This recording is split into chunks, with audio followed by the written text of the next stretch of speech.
Hello, I'm Edwin Newman. Speaking freely today is Mohammed Husayn Haykal. Mohammed Haykal is the editor and chairman of the board of the Cairo newspaper Al Ahram. He has been editor since joining Al Ahram in 1957. Mr. Haykal is, without question, the leading journalist in the Arab world. He's one of the best-known journalists anywhere.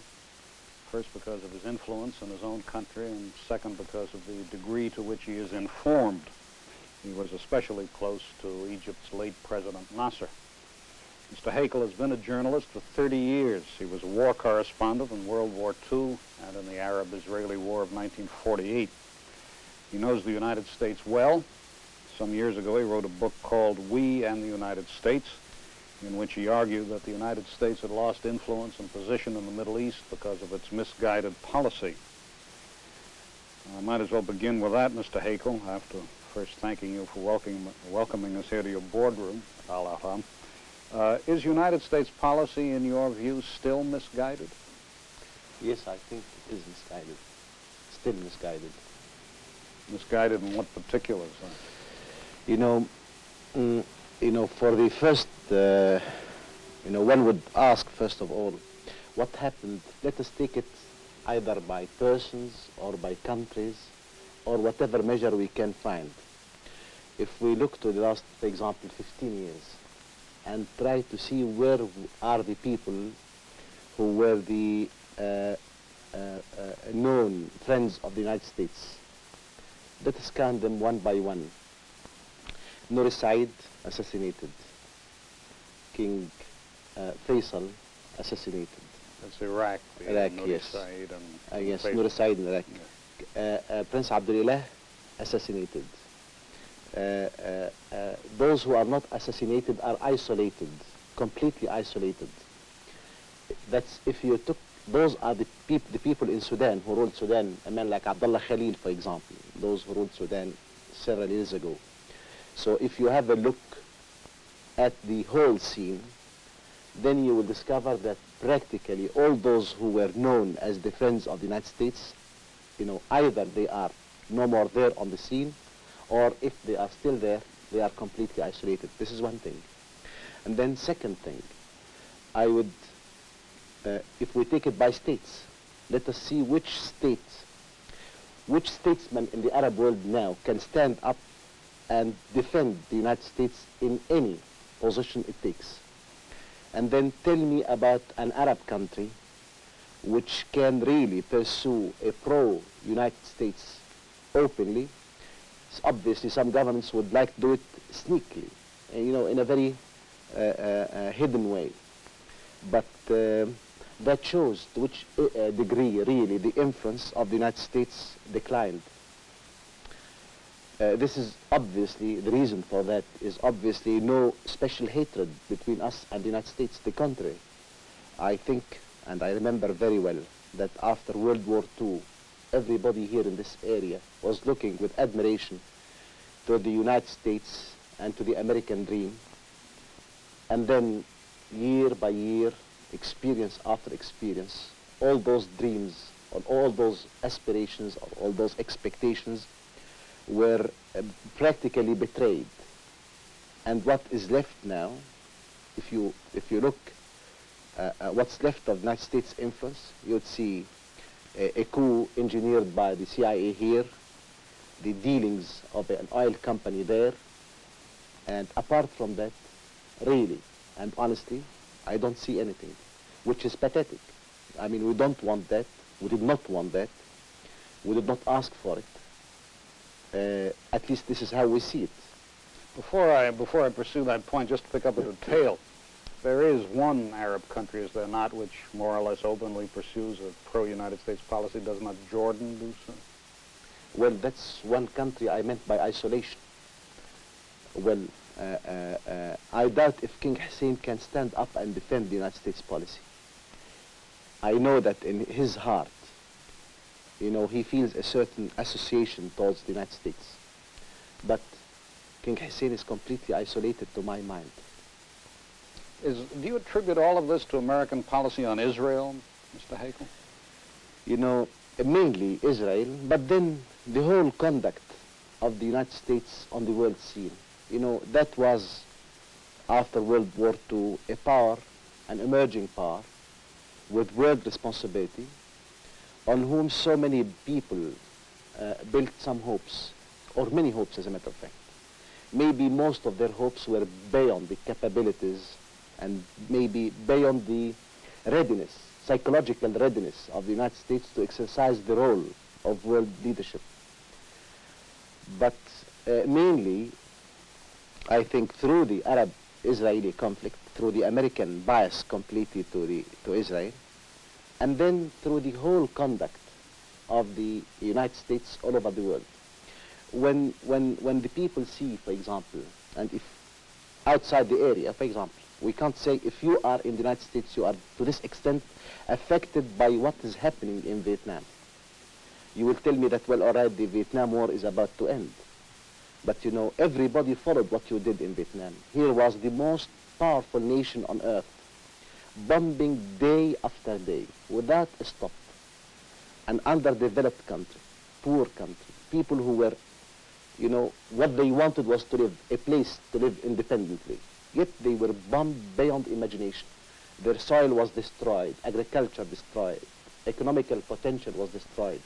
Who would accept that? I mean, well, all right, you can say Vietnam is far away, but it's not that far away, especially if we see small samples of what's happening in Vietnam in our area.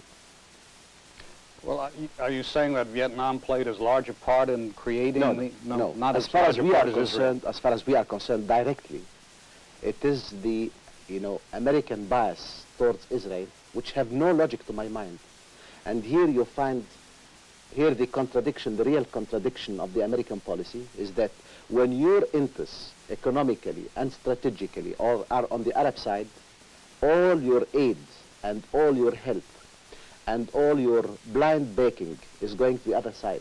Nobody is asking you to switch to our side, but everybody expects a world power with the, like the United States, really to be at least fair, to ask what are they doing.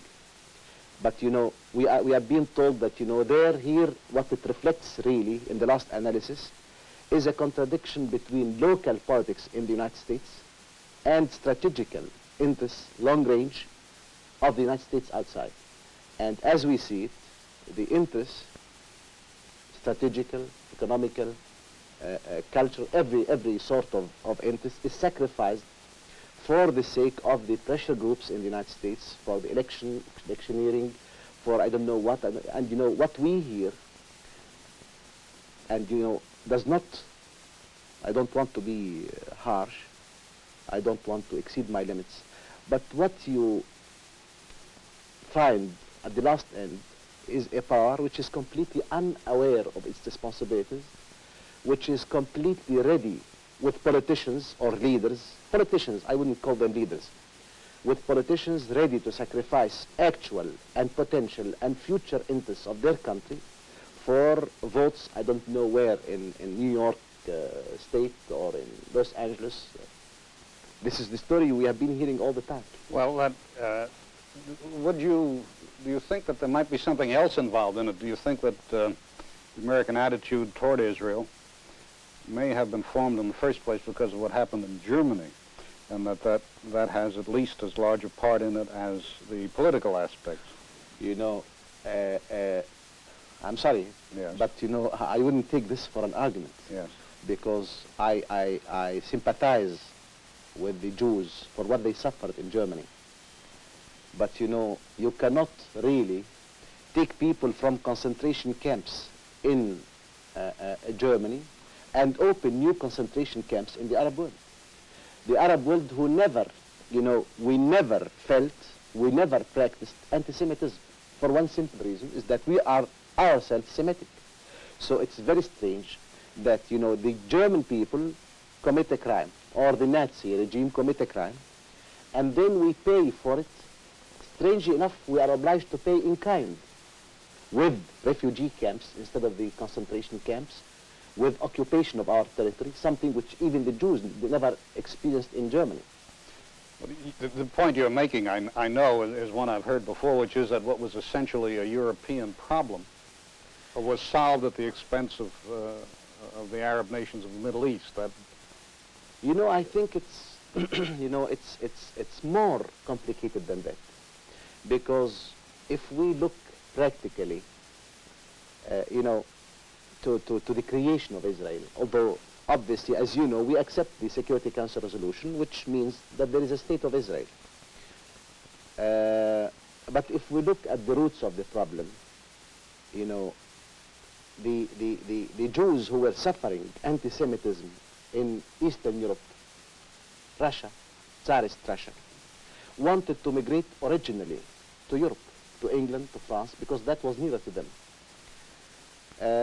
You know, you can't, in the 20th century, come with a religious myth and arm that religious myth and go and make conquest on an idea or a dream or an illusion based 2,000 years ago or more than that, 25 centuries ago. But then you come with that myth armed, and then you come and invade and you know, create an upheaval in an area which was pursuing its development peacefully. But anyhow, returning back to the subject, I think that the Jews, rich Jewish families in France, in England, in even Germany, those who were, they were annoyed all the time with the exodus of Jews coming from from Russia and from Eastern Europe, and they were creating to them problems.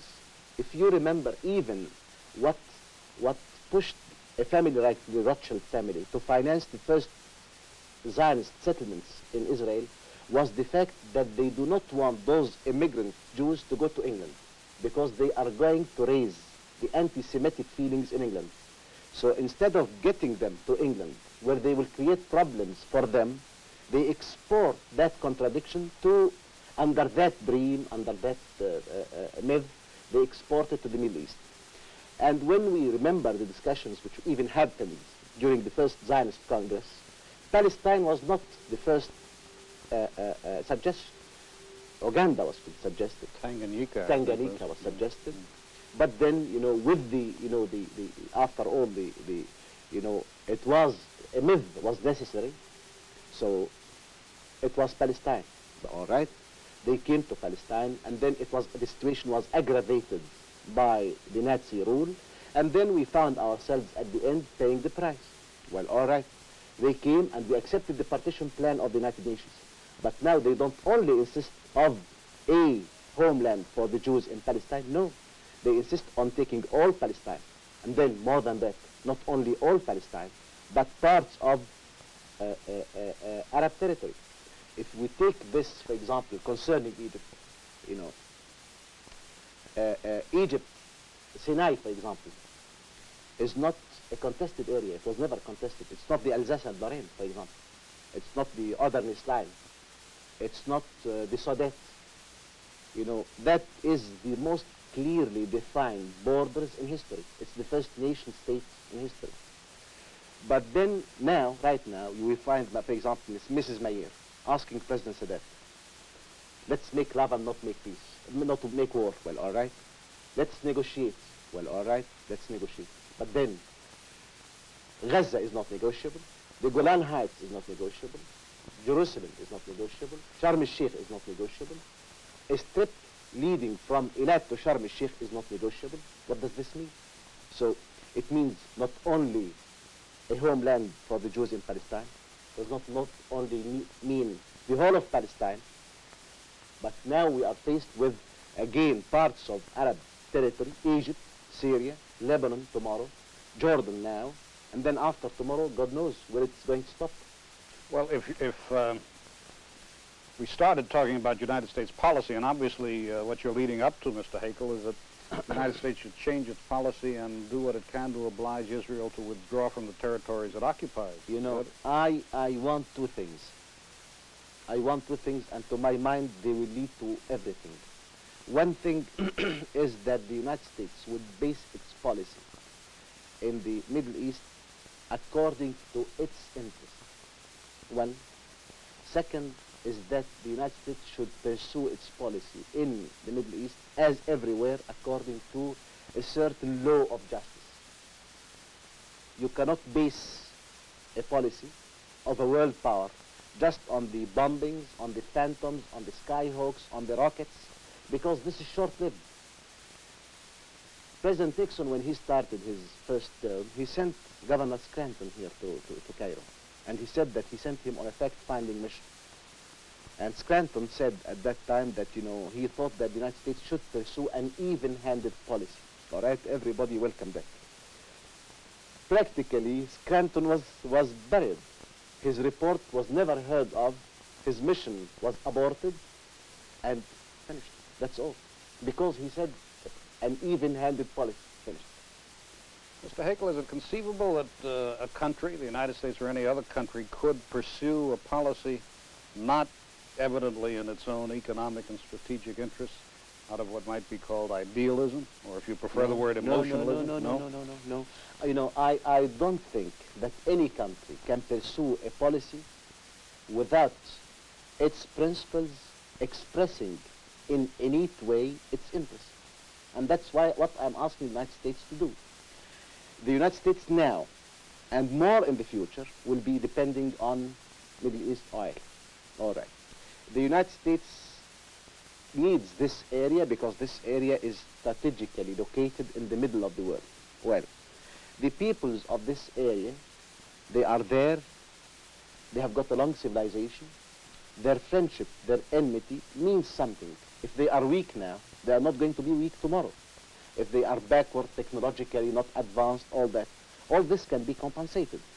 But one day there will be either one nation or several states in this area powerful enough whose friendship means something.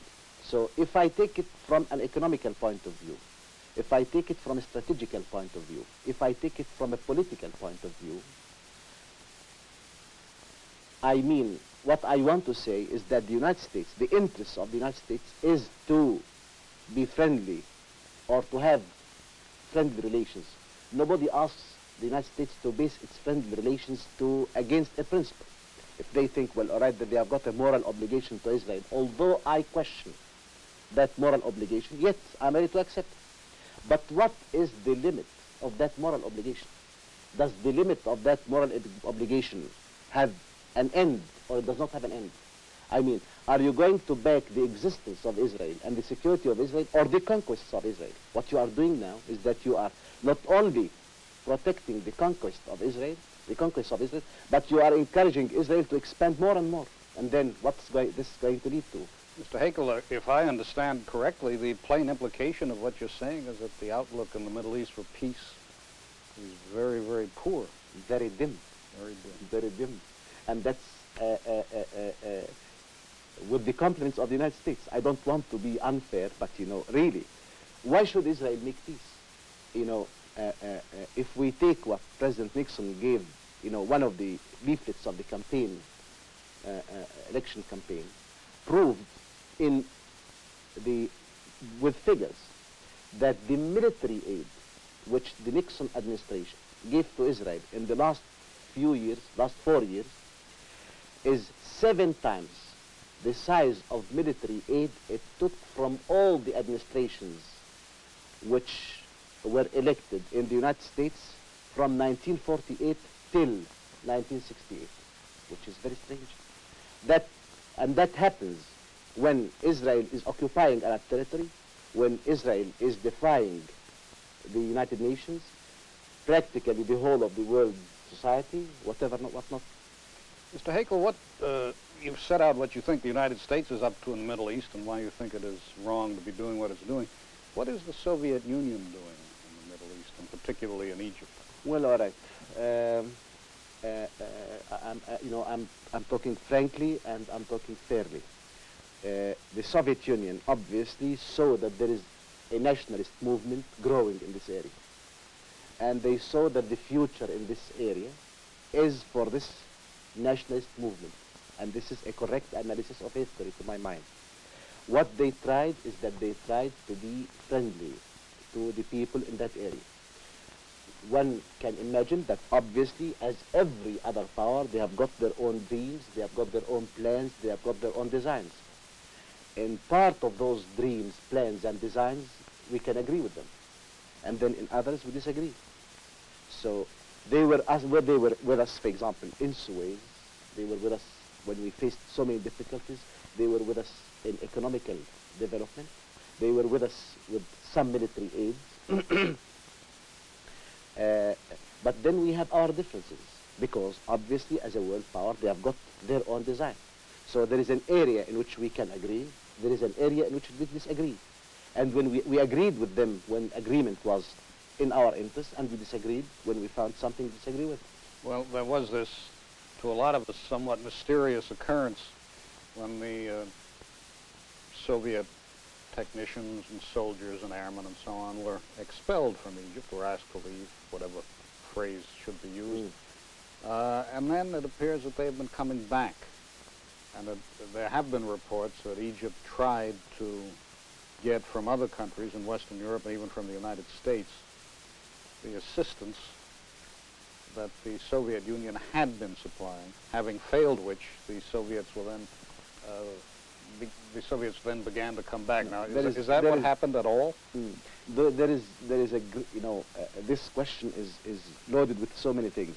First of all, the Soviet experts were not expelled, but their mission was terminated. And that it was a decision taken by President Sadat. And he can explain it better than anybody.